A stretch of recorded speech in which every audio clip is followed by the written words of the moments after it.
Here are the top 10 surprises of the 2024 NFL Draft. Let's count them down.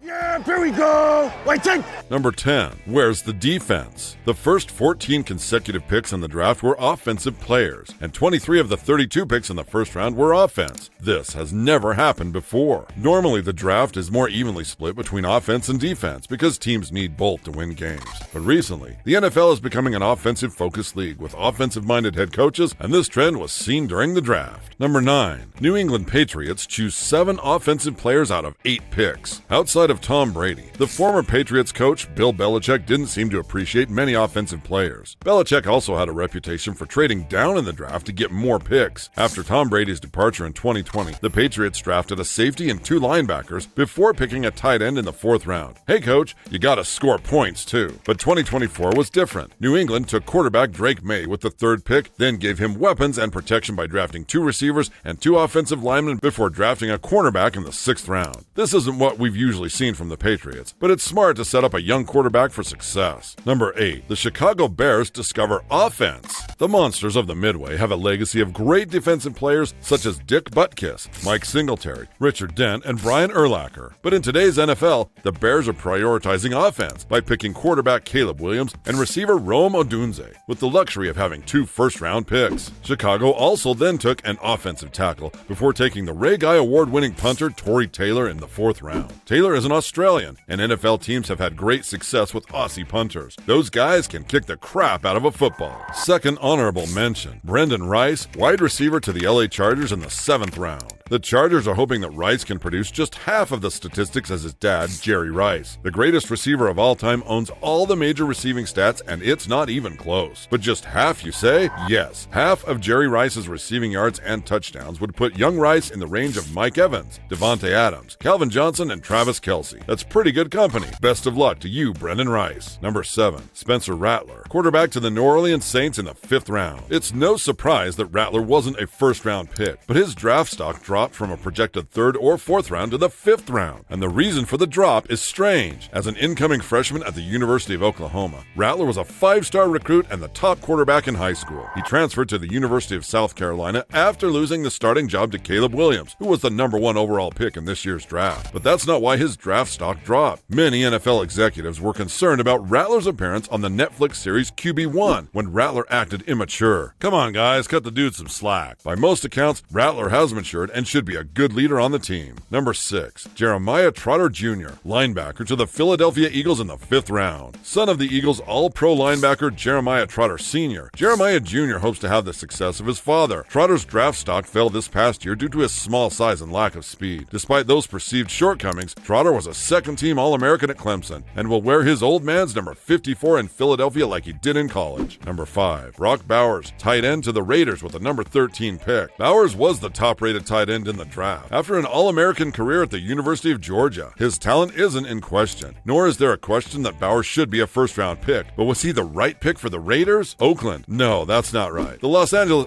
No, that's not it either. Oh yes, they went back to Oakland. No wait, where are these guys now? Anyway, the Silver and Black has other needs besides tight end. They drafted tight end Michael Mayers in the 2nd round in 2023. Mayers started 12 games and had a respectable rookie season. Raiders need a quarterback and none were available at pick number 13. But they also need offensive line help, and several top-rated linemen were still available. Raiders Hall of Fame coach John Madden said you build a team with offensive line and defensive backs. Bowers will bring mismatch nightmares for defenses, but without a good line and quarterback, the Raiders may not see Bowers reach his full potential. The game has changed a little since the 1970s, so we'll see if Coach Madden is still right. Number 4, Bo Nix, quarterback to the Denver Broncos with the 12th pick. Bo Nix was a 5-star quarterback coming out of high school and committed to Auburn, where his father was a starting quarterback in the early 90s. After having 3 offensive coordinators in 3 seasons and turmoil with the head coach, Nix transferred to Oregon. Using the NCAA's extra COVID year of eligibility, Nix started a record 61 games in 5 seasons. Nix is a draft surprise because he was taken earlier than his draft projection. Most teams had Nix graded between a late 2nd to 4th round pick, and most thought he needed work before becoming an NFL starter. Denver may be a good fit because of head coach Sean Payton. Coach Payton resurrected Drew Brees' career and also turned Teddy Bridgewater and Jameis Winston Houston into top passers in New Orleans. The Broncos are over the salary cap and need help everywhere. Quarterback, cornerback, edge rusher, defensive line, offensive line, wide receiver, and running back. Hopefully they're set at Waterboy, but it may be another long season in Broncos country. Hey Wilson, get out of here. Shouldn't you be in Pittsburgh?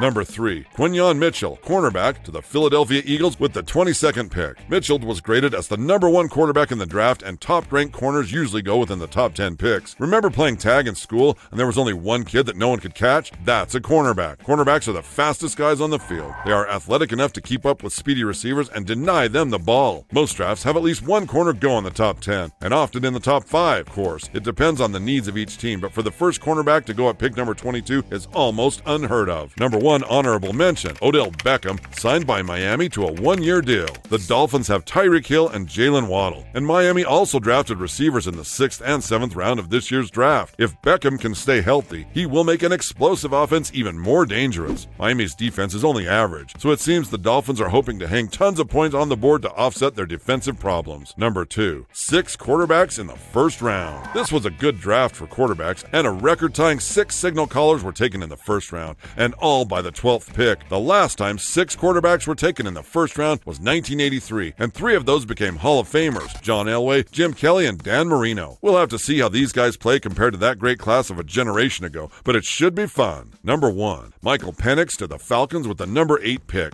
Threw an interception, but watch the leadership here. He's got those fingers in that Washington W, 4 fingers held in the air. All eyes on the court. Penix is a talented quarterback that was graded as a first-round pick, but the Falcons signed Kirk Cousins to a 4-year, $180 million contract during the offseason. The Falcons need defensive help with inside linebackers and cornerbacks, but this could work out for the Dirty Birds. Cousins is recovering from an Achilles injury, and he is 36 years old. Next year is not expected to be a good quarterback draft class, so now Atlanta has the best quarterback room in their division. Should Cousins get injured, Penix will be there to lead the team. The Falcons have good receivers and a good offensive line, so it may have been a brilliant move. See, Dirty Birds, we don't always pick on you. That's it for now. Make sure you smash that like button and subscribe for more awesome NFL content.